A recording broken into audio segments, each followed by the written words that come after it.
Hello guys, welcome to another weekly breakdown video. As you guys can see, GU has been doing fuck all for 5 consecutive weeks right now.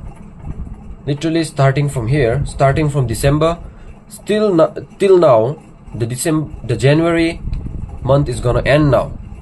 It's coming near to an end on January. Still now the market has not caught a trend, or it is just consolidating. You can say, people call it names like accumulation phase, consolidation phase. Also you can argue that it's a ranging market, anything that you like. Whereas on EU, this is the situation, this is the condition of the markets where you wanna trade on EU. EU is clearly following a trend, clearly following a uptrend, not uptrend, sorry, a downtrend overall, but obviously it is in a lower high right now. And whenever the market is making a lower high, I draw the supply zones to see the potential rejection from, and also it is looking good. Just by looking at this EU, it is looking good. Just tell me, compare EU and GU, which one's looking better? In this case, GU is shitty, the worst condition I have ever experienced in the market, literally December and January. So let's start my weekly analysis. So that I wanted to just highlight it. So whenever the GU is doing that, or EU is doing this, and GU is, for example, in this case GU is doing fuck all, EU is trending, so you go to EU. Whereas sometimes the opposite might happen, the opposite might be true, where GU might be trending and EU might be not consolidating. So that is when you wanna come to GU. So according to whatever is doing well, it's trending. Obviously we are pro trend traders, we want to trend with the trend, we want to trade with the trend. So in this case, obviously this supply zone I have been using for 5 weeks, the same analysis, nothing changes, because the market does nothing new. You may be asking, why don't you change your zones? You are trading the same zone. Because the markets aren't doing shit right now. Only if the market decides to do something, that is when we will also decide to change our bias, change our zones that I've marked, obviously. So on weekly, my bias is not clear. If I am looking for something that will be buys on GU throughout the week, and on DXY I go to confirm the bias, and what do I see? I see the same fucking bias as GU, being bullish. GU is bullish, DXY is bullish, and EU is also kind of bullish. So this is exactly the condition I don't want to trade, bro. So obviously the weekly bias going to the next week is not clear, and also now on Monday there is no news. Monday and Tuesday there are no news. Monday, Tuesday, Wednesday there is no news on calendar. Interesting. Monday, Tuesday no news, Wednesday there is a bunch of news, and Thursday also there is a bunch of news. So this might be a good week to trade, but also look at the daily time frame, bro. Obviously the weekly is making doji. So obviously the daily is,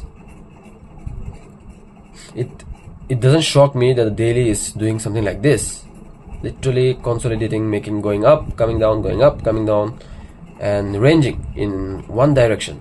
So looking on the previous daily candles, I decide my bias, right? So Wednesday, Thursday, and Friday, looking at the past 3 candles, my bias was bullish going on Monday. So now I confirm my bias going on DXY, and on DXY there was a huge fair value gap here. So yeah, I remember this. There was a huge fair value gap here. So going on Monday, I was looking for sells, not to fill up the fair value gap obviously, but at least to enter this fair value gap.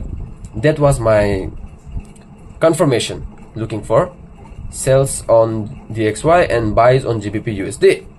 So going on Monday, my bias was a bit clear, not clear, but yeah, it was okay. So also on the 4 hourly, you guys know by now the drill. I don't have to say every time, but you guys know that I look for market structure. So the market structure is literally was bearish, changed character here to bullish, broken structure here again, break of structure. So now this is the demand zone I would be looking for to trade, right? And also there was a fair value gap somewhere here on DXY, I guess. Yep, on DXY there was a huge fair value gap, but on DXY I will only go for my bias selection because you know why. So obviously now going on the H1, on the H1 if I was looking to trade a zone, obviously the Asian range is not closed yet, but after the Asian range is closed I mark my zones, and it's supposed to be this one. It happens to be this one in this case. So obviously the Asian high, Asian low strategy, the Asian high got swept, Asian low, if I'm looking for something it would be buys from this sort of area. And also this trade I have, okay, so this trade I have, what do you say, journaled it. This trade I have journaled it because I liked it. The Asian low, typical Asian low liquidity sweep model, Asian low liquidity sweep, there was no inducement, no M15 rejection. It was a very low probability setup, but it was aligning. And also on January I didn't got any trades, so I decided to journal this, at least one trade on January, and this was a losing trade. Eventually it played out, afterwards it played out, but I took it as a losing trade because losing is a part of the game, and everything was there, bro. Everything I looked for a trade was here, so I decided to take this. But my previous structural liquidity and demand zone didn't got mitigated, even though the move did happen. The move did happen and the trade did play out, but we happened to be at the wrong timing. So timing is also very important in the market, as we know, as I've explained in other videos. So now after the Monday candle is closed, most of the times our bias gets clear, right?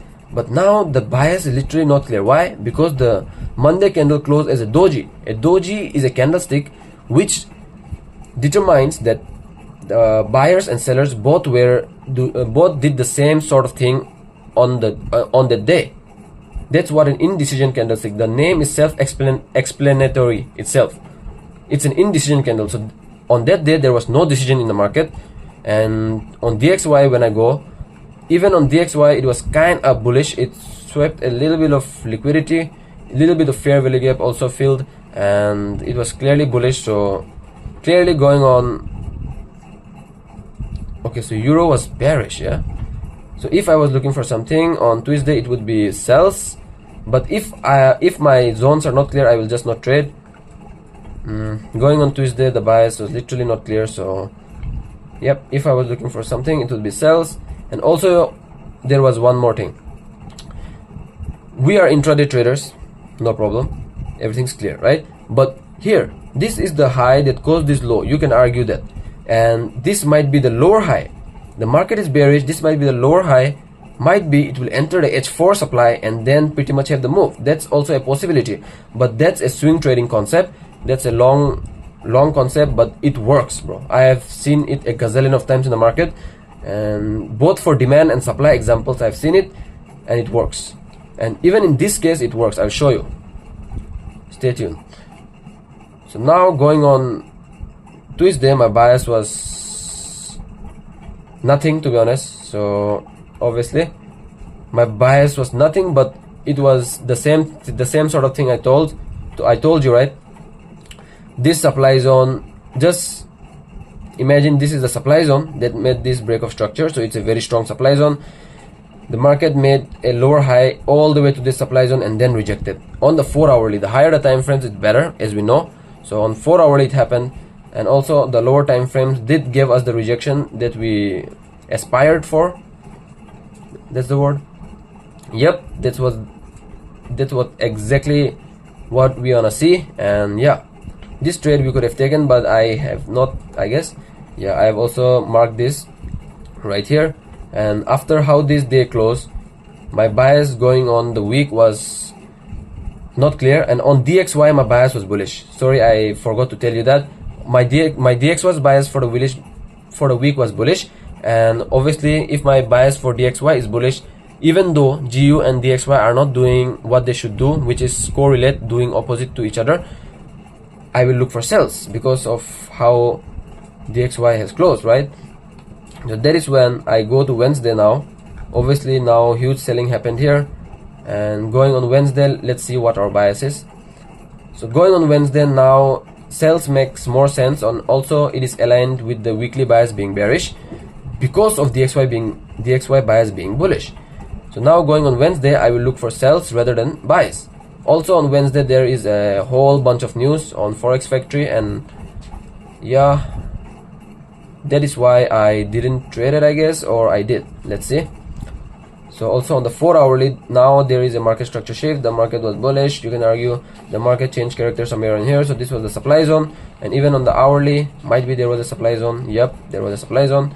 So until and unless the Asian range closes, we can't do nothing. And DXY, my bias, obviously my bias on GU is bearish. That means my bias on DXY will be bullish. So okay, let me show you the bias. You might be arguing, bro, you are not showing the bias. Okay, look at this. DXY is clearly bullish, even though it has filled the fair value gap. It is every day it's filling a little bit of fair value gap, but it's still bullish, right? Bullish.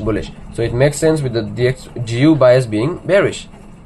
So this is when I look for sells on GBP USD in the lower time frames. Obviously I will wait for the Asian range to close, because until and unless the Asian range closes, we can't do nothing.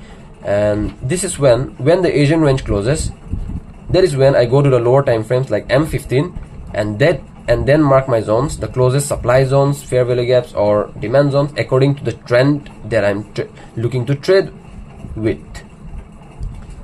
So now obviously my supply zone got mitigated on the M15. It was originally a H1 supply zone, something like that, but I have refined it to the M15. But me marking a zone is irrelevant, like I tell you every single time, and this supply zone was not respected at all. So going on Thursday, my bias changed from bearish to bullish, so it was also not aligning with the weekly bias. So yeah, that's interesting. And yeah, now going on Thursday, after seeing how this candle closed, obviously my bias is bullish. But look at this, bro.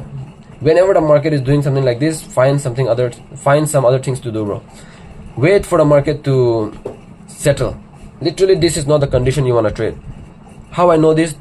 Through backtesting. If you didn't backtest, you would never know this. So backtesting is very, very important. Whoever says it's not, don't hear the words. Now the fair value gap is, you can argue that the fair value gap is filled to the T. Now the DXY might continue going up.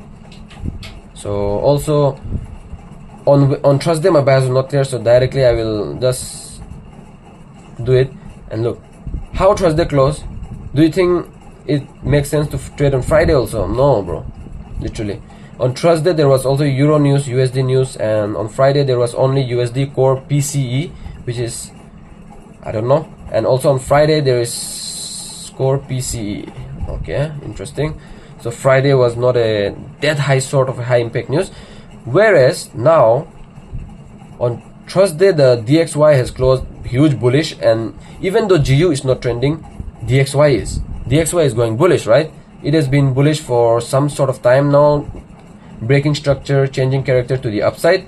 And also you can argue that it has been choppy for a bit now, but even though it looks more bullish, so I will be, if I was looking for something, it would be sells on GU. And yeah, I was looking for sells on GU on Friday.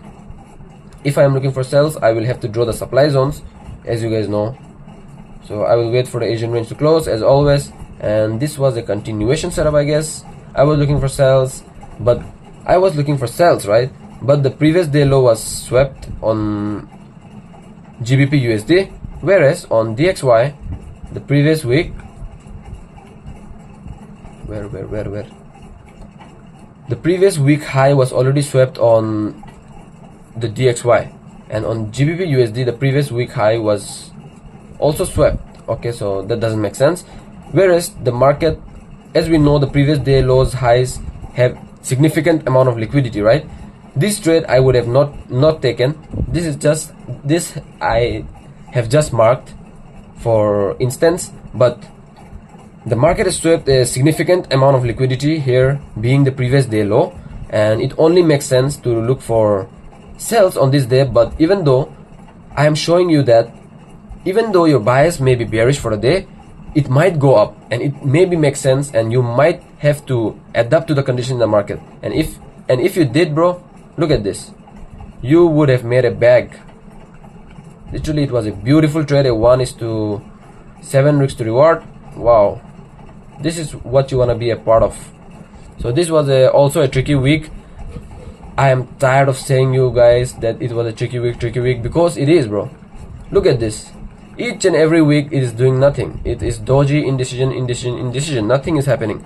So on EU it's trending. Obviously, in this case, in the live markets, I will obviously go to EU if something like this is happening again on the markets. But for now, obviously we trade GU, and I am back testing right now, so it is better for me to do that. And yeah, this was the weekly breakdown video. Hope you guys learned something, and also it is very information based video. All the things that I'm saying you is learned through experience, through trial and error. So yeah, you can trust that.